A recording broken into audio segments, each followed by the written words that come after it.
In a game like Super Mario Sunshine, its world was one that saw heavy alteration throughout its development, whether it be maps like Delfino Plaza not even remotely resembling their initial appearance, or even a cut multiplayer mode. And these wild changes are even applied to the game's wacky and wild enemies. From old enemy designs, altered and lost properties of existing foes, and entirely scrapped bosses, today on Cut Content, we shall explore the beta enemies of Super Mario Sunshine. If you enjoy this video, please hit the subscribe button and hit the like button too to further support us and keep creating new videos. Now, to get it out of the way first, let's look at the cut boss enemy that is already well known from our previous video called the Hinokuri, or Fire Chestnut when translated. Originally, this boss enemy was seen within the beta version of Delfino Plaza and Bianco Hills from the first trailer. The boss was following a set path designed in town and dropping eggs that contained goobles and spawning strolling stews by the method of... Well, the boss can be defeated by spraying what appears to be a third eye on its head to remove its outer shell. That in itself makes it stop spawning enemies and can then be defeated with a simple jump. Now, what's interesting is that if Mario gets damaged by it, he loses water. This is likely believed to be due to how in the original version of Sunshine, the water gauge was tied to Mario's HP. Was Flood really draining Mario's bodily fluids back then? Now, what isn't known by many is that they have a big jumping animation too. I guess this might have been one way for them to go over certain ledges. But while this boss isn't so much of a surprise, there is a lesser known masked version of him too. The mask is a separate object from the Hinokuri, and he will have it on only in certain levels, which shows how he was to be a recurring boss, and that a harder version with a mask was set to appear as the game progressed. The mask of course exists to protect its eye, however the mask can still be broken with Mario either jumping on it or spraying it with enough water, cracking it twice to completely split in half before the regular Hinokuri is exposed. This version in fact can even be found within some of the test maps in the final game too. What's interesting about the Hinokuri enemy is that the model is actually called Hinokuri 2. This would indicate that there was actually another version of the Hinokuri enemy. While no real model of this exists, there are several parameters that come with it that indicate that it was a boss. Something that the Hinokuri 2 doesn't have, which means that this enemy was never actually supposed to be a boss, but just a stronger enemy one encounters on odd occasions, and that the Hinokuri 1 was the boss version of this. Other than that, the Hinokuri has several sound effects too that were cut along with it. Have a listen.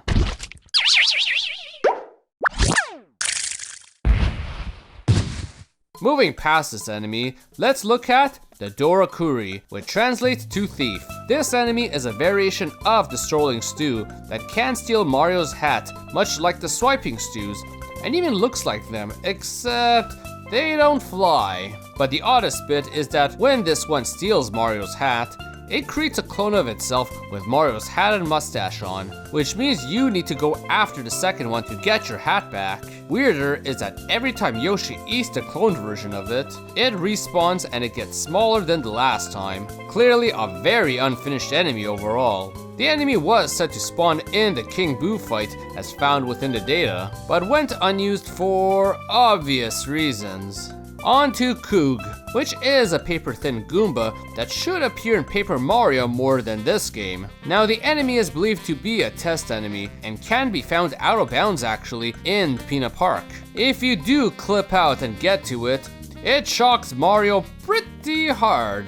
Now, moving on to existing enemies, several have early designs, cut properties, and animations to them, starting with the bloopers. All three variations of them actually, with the regular one being first. Normally, they are stationary and never in water. However, they have an unused animation for surfing as well, which indicates that at one point, they may have been set to appear in water and potentially chase Mario. Now note, these are different from the ones that Mario does surf on, as those are considered as separate in the game's data. Now on the flip side, with the jumping bloopers, this enemy normally only appears in water and jumps up to attack, but it has unused animation for hopping around on land and even being stomped on. In this instance, it appears that they were also set to appear in the King Boo stage as well, which is where they likely would have appeared on land. And last amongst this family is the Big Daddy himself, Gooper Blooper, who originally was very different. It was dark blue with yellow eyes and appeared on girders instead of the helipad in Rico Harbor, which would have made for a much tougher boss fight considering how you have to pull back those tentacles.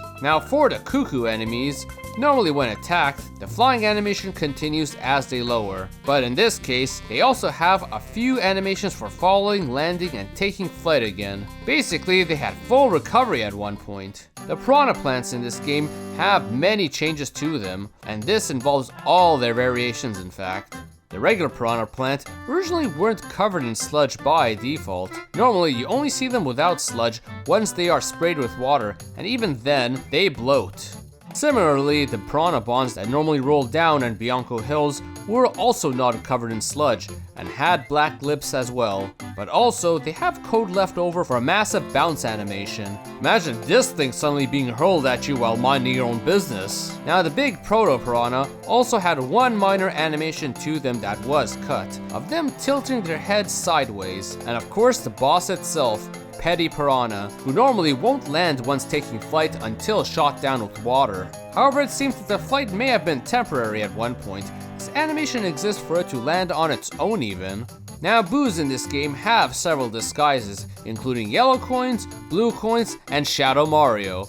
However, they are programmed to have 10 more disguises that they could do, but all went unused, including red coins, bananas, durians, papayas, pineapples, coconuts, 1-ups, wooden boxes, wooden barrels, and piantas even. I can only imagine how much more annoying this hotel would have been if all this was used.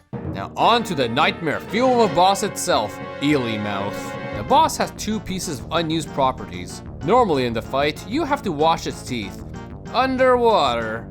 But it seems it had two unused teeth at the back here. These two would have been very difficult to shoot at, and maybe the reason why these weren't used in the final game. However, the second unused aspect of this boss are its insides. Now note, it's possible to be eaten by this eel, but we never see its insides. Here, however, is what it looks like, which is more complex than needed really if the camera is to never see the insides. However, theories can go anywhere from maybe Mario was to fight his way out, much as Yoshi did to that frog in Yoshi's Island, or maybe he could have even used this as a means to platform and shoot from the inside, including those two corner teeth. But otherwise, hard to say why it was so intricately designed. Now, Shadow Mario we have discussed before, and having even multiplayer functionality in the previous video, but it seems he was also set to have an HP bar at one point. While it is fully functional whenever he takes damage if enabled, maybe it would have made the game too easy, and thus potentially why it was removed. Now, the next two aren't really enemies, but they are foes in their own ways in the game. In this case, let's talk about the Chain Chomp, which has an entire mission dedicated to taking him to a pool to cool off. Normally, his body turns to gold and the chain he is on disappears. However, it seems his chain was to originally stay